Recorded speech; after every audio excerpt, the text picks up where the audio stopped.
क्या कसूर बता दे तू, दिए क्यों गम इतने बता दे तू, हाय रब्बा मेरे साथ अपना मुकाबला मत किया करो, क्योंकि इसमें तुम्हें हमेशा हारना ही पड़ेगा। अंबर कॉलेज जाना चाहती है और तुम इसे इजाजत दे रहे हो? क्यों? इसका बाप मर गया क्या? मम्मी ने मुझे भेजा है, वो थक गई है, आराम कर रही है। जो भी काम है मुझे बता दे, मैं कर लेती हूँ। तैयारी की किसको परवाह है?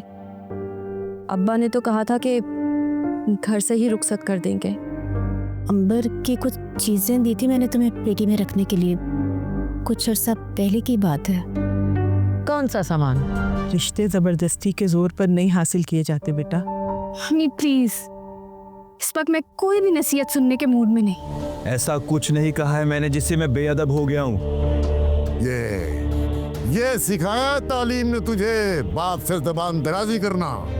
हाँ, मैंने ही काटा है तुम्हारा ड्रेस, क्या कर लोगी?